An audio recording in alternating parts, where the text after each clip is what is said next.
Okay, welcome to June's update. This is June 2024, but of course, if you are feeling called to listen to this at any other time, this is what you need to hear because lessons and time is cyclical anyway. So this may be applicable message that transcends dates anyway. So um, yeah, let's kind of dive in. So I actually tried to record this once and my dog was being extremely obnoxious. So I gave her the boot and I'm starting over. But it'll be better because I have a grasp already on what we're doing. So um, okay.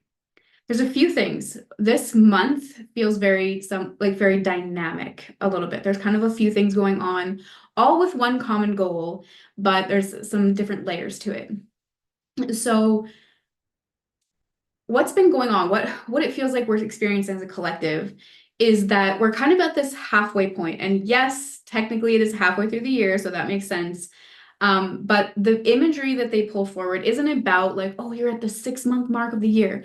The picture that they show me, because remember, we're always trying to manifest that which we want. And that is a particularly big theme for this year, for this era, this saga for us. So the imagery that they bring to mind is kind of like a garden, like really planting seeds and reaping what we sow, planting seeds and reaping what we sow. So for the time up until now, we've really been we've planted our seeds, we've been watering them, we've been making sure the sunlight, we're covering them up at night if it's too cold, and we're kind of at like we're not at the harvest, but we're at the halfway mark where our progress is beginning to show where whatever we've been doing for the first half of the year will start to really appear now. So we will start to receive some of our payouts. But remembering that payouts are contingent on the work that you did earlier. If you haven't really been planting any seeds, you've been very inconsistent, you've been pulled by habits versus consciously choosing your life, your payouts may be sort of thing we don't want. They'll be like more if you've been just kind of existing on autopilot, you're gonna kind of be like, this isn't really like I'm getting things, but not what I wanted. So we will be getting our cash outs, but our cash outs don't always mean abundance. It really depends on what you've been up to. The fruits of your labor are beginning to be yielded. And something that she's still being obnoxious. I don't know if you can hear sneezing out there. Um, my dog. Anyway, the other piece of this is that, oh, okay, but we're not at the full-blown harvest, okay? We're kind of at the point, like I just think about the garden that my parents had when I was a kid. We're not at the harvest. So we're not yielding corn yet. We're not yielding squash and all these like really juicy fruits, okay? We're not there yet, but we're at the midpoint where you can start to, pick peas off the vine, maybe get a couple little carrots and you're like, oh, cute. Or there's the beans or like onions, there's certain things that are coming through and you're able to really assess your progress and be like, okay, yeah, things are lining up, things are working. I'm really proud of myself. We're starting to see that influx. But we're not at the full-blown harvest yet, which is good because the intention of this month really feels like a checkpoint to make sure that you are on track, that you are cultivating the things that you desire to cultivate. And that if you're not making the progress that you intended for this time, for this halfway point, you're able still to redirect. You're able still to get to the juicy fruit harvest, if you will. So that's kind of where we're at, which thank God we're finally going to start to see some progress with whatever we've been doing, which is so great for us. Hooray. And I know I personally have been making some big changes within. And remembering that we're not talking about, are you doing enough? Have you been out there slave laboring? That is not what we're talking about. You're all doing more than enough. We're all doing enough. We're very busy. We can't try any harder. What it means about reaping what you sow is about intentionality. Are you listening to your heart and using it as the compass? This is literally why I wear this necklace. My heart is the compass. What other people are doing, what people tell me I should be doing, that's not it. And that's exactly what they're talking about with yielding the juicy fruits. Our hearts are the guides now, okay? So living through habits, living through expectations, living through obligations, participating in a bunch of stuff that is not rewarding to us, and not speaking our truth, not living in alignment with ourselves, that is what's going to yield you the not so fruitful harvest. The harvest is not about doing more, it is about living from the heart, living intentionally. And every little thing that you do to honor yourself is huge in the realm of manifesting the garden and getting what you want. So, there may be, I might, instead of doing a guided meditation, I might just put some journal prompts, because I'm not really seeing with this energy a meditation per se, because we're at the checkpoint. I mean, we'll see what else comes out, but I think I might just maybe write up some journal prompts, which I've been doing, but it feels like it's a checkpoint. It's a reflective point. So I'll probably do that, and we'll see what else I feel called to do with this. But anyways, yeah, so any little thing that you've done differently, like, have you been honoring your truth? Have you been speaking up? Have you been holding boundaries? Have you been choosing to spend your time in places that really is rewarding?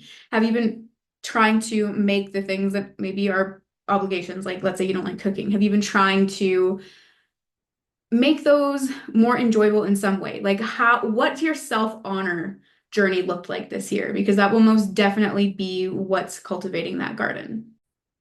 Okay. So good news for people that have been doing work, things will start to progress this month, and I guess good news all around, because if you haven't been doing it, you will be given the opportunity to realign in this month.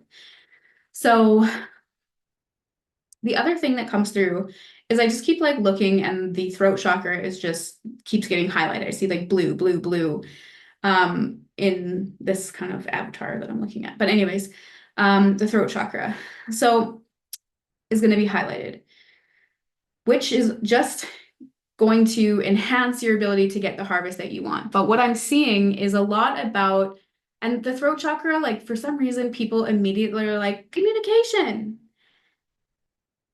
But that's just a tool or an instrument for the throat chakra. It is not the throat chakra.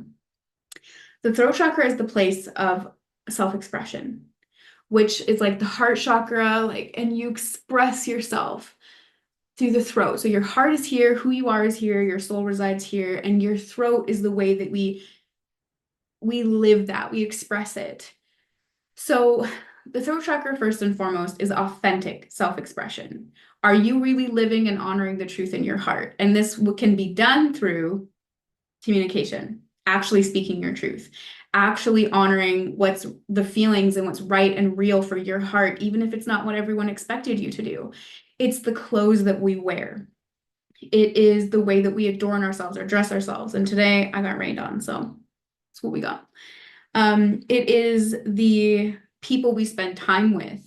It's the boundaries we choose to hold or use to slip. It's the things we do say, the things we don't say. It's the way that we guard ourselves or hide ourselves. It's the way that we shine brightly. It's the way that where we spend our time, right? Like the activities, the people, the places that we go. And so this month we'll be asking us to, again, it's a checkpoint where we get to be like, okay, am I really seeding the things I want, or am I not?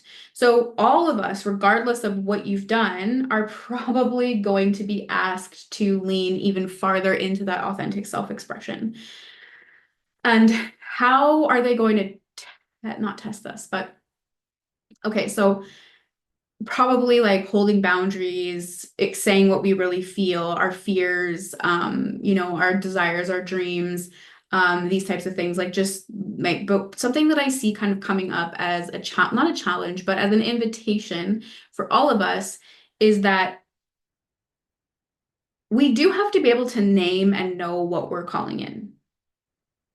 First of all, right? What did you actually plant in your garden for the harvest? Is it more freedom, more time, more purpose, more connection, more meaning? Like, it's going to ask us to name it. And then what it's going to do is it looks like it's going to throw us a million things. Not necessarily challenges, but like busyness and boundary testers. And I almost see like a million and one invitations. It's just like, you've got mail, you've got mail, you've got mail, you've got mail. And it's like, school's ending, summer camps, it's like invitations to go here this summer. Do you want to go visit this person? Are you going to go here? Are you going to go to the concert? Are you going to eat healthy? Are you going to suntan? Are you going to read books? Are you going to walk? Are you like, it's gonna be, you got mail. Like that's what it feels. It just feels like invitations coming from all over the place. And none of it is bad. Like I don't see the invitations as being bad, but essentially what's going to happen is we're going to be overwhelmed with invitations. And we're going to have to learn very quickly that we can't be just a yes man. I'm going to keep everyone happy. I can stretch my energy super, super thin. You're going to learn really quick that you can't be everything to everyone. You can't do everything. And it's all in the name of making sure that we're watering and nurturing the seeds that we're actually trying to cultivate at the harvest. This year, this feeling that I'm getting right now is that this year really wants us to succeed. And this is our chance to recalibrate if we've been at all struggling to focus or pay attention. So, okay. So the other part of this is that you may not be able to like fully like plan everything. Like kind of what I kind of visualize is, I don't even know how to explain that. Okay, let's go back to the garden. So we know the seeds that we're planting and we can take certain responsibility for how well they grow, right? Because we've planted them, we've been watering them, we know what we planted, first of all. So that's our part. But there's some other things that can be somewhat unforeseen, like flooding or drought or winds or like a freezing temperature that we didn't expect. We can try our best to anticipate, but we can't control. So what they show me is being like kind of as in touch with ourselves, our authentic self, as we can be, in order to just like be able to like navigate whatever comes our way with ease. It's not, you're not going to be able to stop the invitations. You're not going to be able to like filter them. They're going to come. And you need to be able to just like respond accordingly. And it might be like politely saying no, it might be holding a boundary, it might be like taking some time to reflect before you agree or disagree to things. So having that ability to like sit into your heart and be like, hey, what do we really want right now? And then just like ebbing through it, ebbing through it, ebbing through it, and choosing the things that actually align with our authenticity or whatever we're desiring or creating or planting in that moment. Hmm.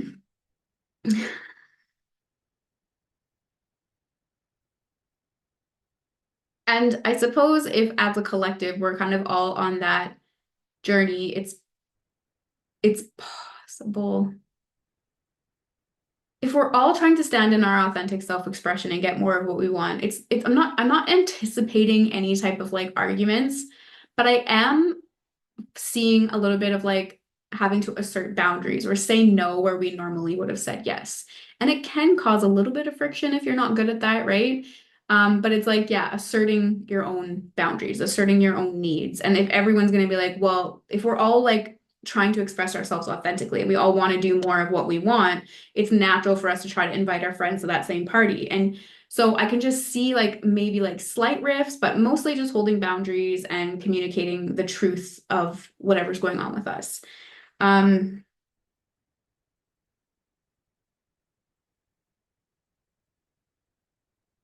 and then the other layer, it's still all the same thing. But I see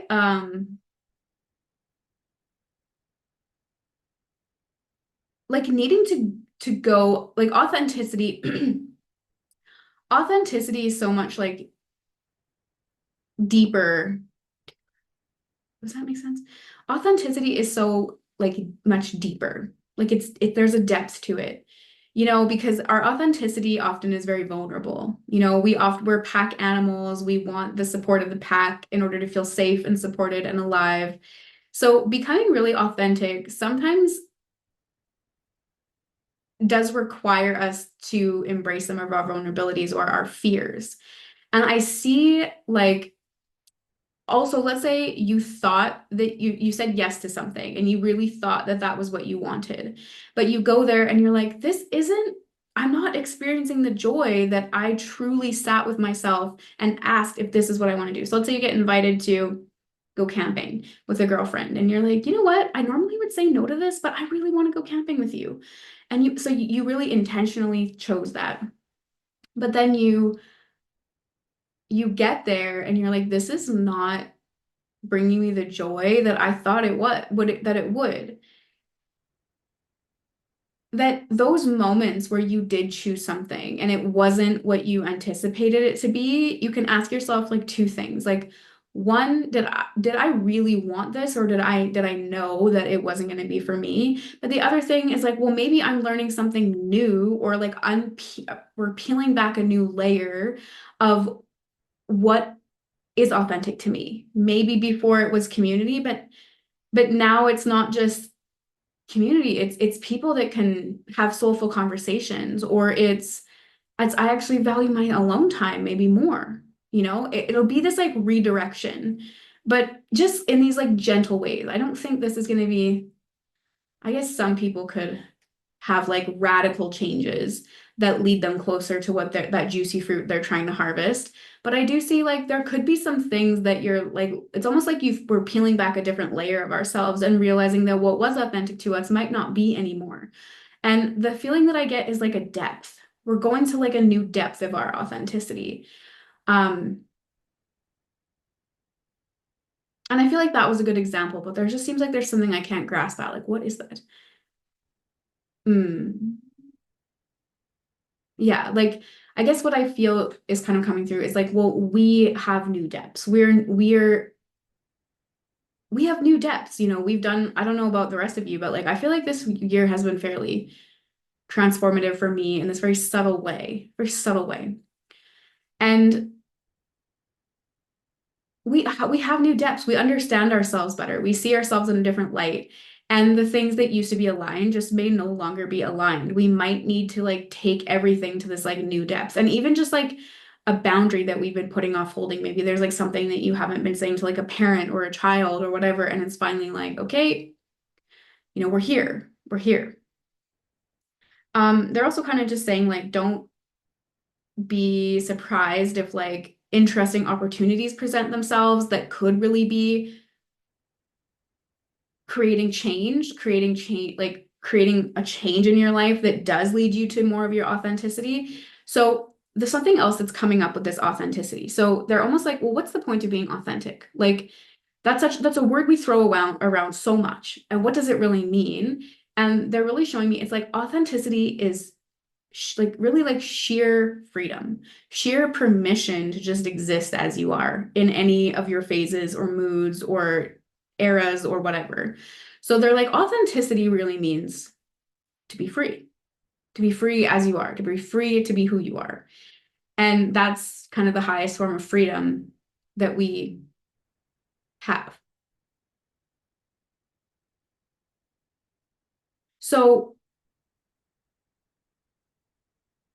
do I feel free? And so, okay, what they meant was like there's opportunities that could come up that could be kind of somewhat shifting, like a different job or a different place to live or a different situation that might come up.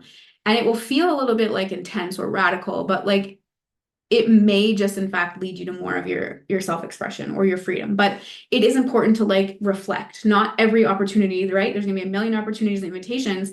It's important that you actually ask yourself, does this align with what feels right to me or who I am? Or does it make me feel free or expansive?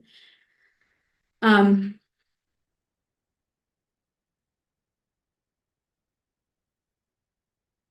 and you may feel as though like this is the game, kind of like the game changer month. Like, so you might feel like you are trying to undo some old habits and you are trying to leave some of those like those coping mechanisms or people pleasings or autopilot things on hold, and you will be stepping into this more authentic expression. But they are saying like be kind with yourself because you will be like sort of straddling the two worlds.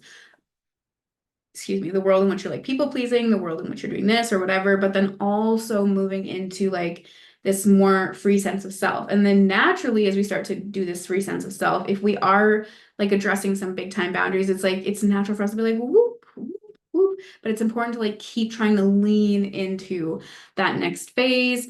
Take things as they come. Don't try to control it, because if you try to control it, you may actually choke out some of the positive opportunities for growth, the positive invitations.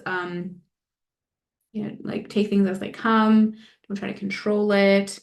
You will be sort of changing directions a little bit. You're halfway, or maybe the straddling two worlds, kind of like you're halfway there.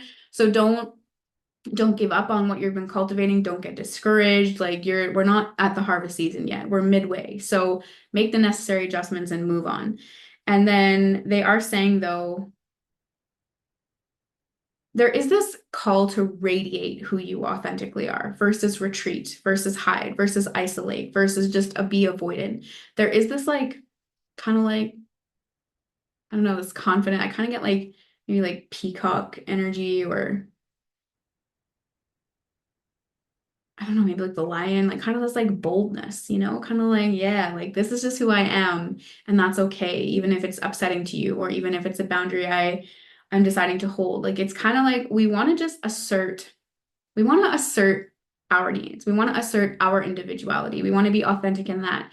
It doesn't mean being aggressive and snuffing out other people's authenticity, but it does mean taking up a bit of space. And it can, for some of us, it can feel really selfish. And then because if we're all kind of on that journey, there is a potential for, some discomfort within relationships, right? Where it's like you're trying to authentically assert yourself, but so are they, and you're just not on the same page. But just being honest is all you can do. And I feel like there's one other thing, but what is it? I remember. So this is just something that's like oddly fitting for what we're talking about, but I just ran the Creatrix program, and something that ended up coming, no, this was part of my group. I lied. It's part of my group, part of you guys. So for anyone who didn't hear or doesn't know, so everything's a vibration, right? And we're talking about manifesting and creating the things that you want, okay? So, and getting the big juicy fruit at the harvest, right? So something that has recently come to my attention, actually someone in the group shared it, so I'll link it if I can find it. But like vibrations attract like vibrations, right? So being inauthentic, not doing what you want to do just to keep the peace for other people, lying, being avoidant, doing things on autopilot, like these are kind of like things that resonate on the vibration of like, I don't love myself enough to do the other. And like vibrations attract like vibrations. So if you're kind of here and like, I'm being negative to myself, you're going to attract negativity. And that's what they talk about, like the yielding of the harvest. This is what you're going to get. So we're trying to get abundant, fruitful outcomes. So we need to kind of treat ourselves abundantly, treat ourselves beautifully, treat ourselves positive to get these positive results. And something that's come to my attention is this is actually like a scientific study. They use it was like an accidental finding. I'm not going to go, maybe I'll go in a little bit into the study, but anyways, oftentimes we used to think that like love or joy or like acceptance were the highest vibrations that exist emotionally. And this was measured on in a not spiritual study. Okay, this was something else. I'll tell you about it in a minute. And they ended up finding that the highest rated experiences, the highest, like when people felt the most good about themselves, was when they were being authentic to themselves. And I don't know if anyone can ever like just sit with that for a minute. And then the point of me saying that is that when we really are authentic to ourselves, that's the highest expression that there is for us, which means we will attract the highest outcomes. And I don't know if anyone can think of a time when they just felt like so good about themselves. And I don't mean about like what you were wearing, but you like were in a moment and you were just like, in this moment, I like really honored myself. I really honored what was true for me, and it feels so good. I kind of have like two examples I'll share with you, but let's go into the study first. I want to just go into the logistics of it. So what it was is it's a real study, and I link it, but it's like not even easy to read. But basically what it was, it was in Germany. They were developing a psychology tool in order to try, the attempt was to how can we help people have more positive emotional experiences. So, you come to a psychologist, let's say depressed, that's not a good emotional experience. How can we measure the progress of somebody going through a really difficult, challenging emotional time, and then all of a sudden see them at their positive and be able to kind of like measure progress in emotional situations, which is a very challenging thing to measure. So they basically created this tool, and it was a self-reporting tool. And they kind of worked with this tool. It's like rate your experiences, and they had this big scale, and it was in Germany, so everything's in German. So they do try to translate it. But it was like, did you feel angry? Did you feel happy? Did you feel positive? Did you feel good? Did you feel euphoric? Did you feel nothing? And they ended up kind of refining and creating this tool that now is used in lots of different psychology departments. So that it was the tool that they were trying to create, but they had to field test it. And they also had to test like progress between depressed states to happy states, whatever. So they had sampled like, I think it was like over 25,000 people. And they were mostly trying to develop the tool from what I can read in from the German translation. Like there's a translation, but they're mostly trying to develop the tool for psychologists. But they inadvertently found something very interesting, that the highest rated, like, and they were looking at experiences. Did this experience make you feel what? And then they started looking at what experiences were triggering these really euphoric and joyful positive experiences where people rated the highest. And most often we've thought it's like, oh, feeling the love of like your partner or your child, or, just feeling a sense of joy or acceptance. We've often thought that these are the things that rate the highest in people's experiences. And they actually ended up noticing that one of like the highest expression that people were rating was basically a form of self-love. So self-love actually rated the highest, and it was connected to experiences in which people felt like they could just be themselves, and it actually didn't really matter about the joy or acceptance of other people. It was kind of like personal acceptance, and it was specifically contingent on when people felt like they were being themselves, very authentic. They didn't have to edit or hide or worry what people thought. They could just be themselves, and they sometimes were just with themselves, and they were like, that was the best experience. So through this study, like, I don't know exactly like how they've articulated it because it wasn't originally intended to find that outcome. Being authentic is the highest vibration that there is. So the highest rated experience, the best feelings you can attest to. So these like being authentic moments, like sometimes they're hidden in moments that aren't really that joyful or euphoric. So, speaking the truth to someone, like for example, when you finally hold a boundary, it's like communicating that fucking boundary is absolutely awful. It feels terrible at the time. You lose sleep about it all up until you do it. Then you finally express the boundary, and, you've set people back in their place or whatever, but then you feel so free. And it just feels like this high because you're like, oh, shit, like that was really scary and difficult, but I expressed my truth. And I feel like a ton of bricks has been taken off my back, right? That's an experience I think a lot of us have. Or like, have you ever just been, I don't know, like at a place or wearing something or doing something where you just felt like this is peak experience of Kayla. I feel like I had one recently. But I think just for example, I actually remember in high school, it was more high school, where I remember like I finally had my own money, I had a job, and I was able to like invest in things I wanted. And I remember like I just had like and I was very eclectic. Like I'm still fairly eclectic, but I was very eclectic. So I remember just being like, I am vibing with who I am right now. I felt like myself, I felt like I had like a good pair of shoes. I had an outfit on that I loved. I had this like pink and black backpack that I loved. And I used to wear like my grandma's old like button earrings, and I was wearing those. I had a lip ring. I loved my water bottle. I was listening to like a song that I loved. I was like, yeah, this is as good as it gets. And it was the simplest moment. I was probably like 16 at the oldest, probably 16 at the oldest. And I still remember that moment very vividly because it was just like, I love everything about what I've got going on. And I wasn't had a lip ring. I had really short, I had like short, kind of like emo hair. Like it, there, I wasn't like, this wasn't about other people. This was about me. So anyway, I feel like that's true. Being authentic is true. So essentially that long-winded explanation was like, being authentic does beget you the juicy fruit at the end of the tunnel. It might feel awkward to hold a boundary or awkward to be different or to do things other people aren't doing or be eclectic or whatever it is, but those are the exact tools in which you nurture those seeds of who I am and what I want in life that actually does yield the harvest. So it looks kind of like in closing, it looks kind of like this month is very busy, very active, lots of changes, lots of invitations. And obviously for each one of us, the invitation is going to be sort of different. Like when I look at it, it looks very like socially busy.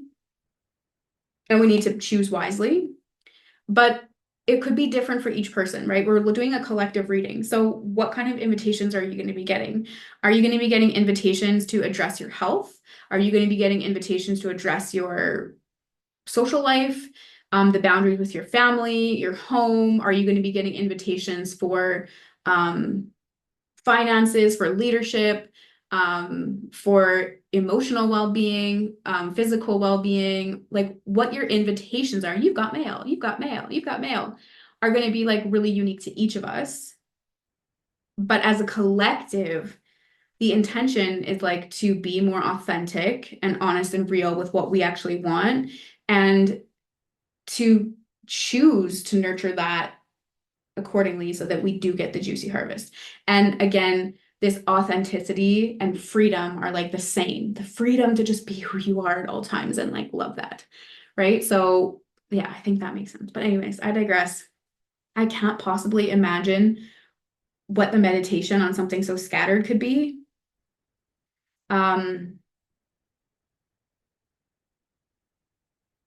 I guess something just came to mind. I suppose I can add that, but I'll put a couple journal prompts at the bottom about, like just checking in with yourself about where you're at, what you could do better. And yeah, let me know what you think.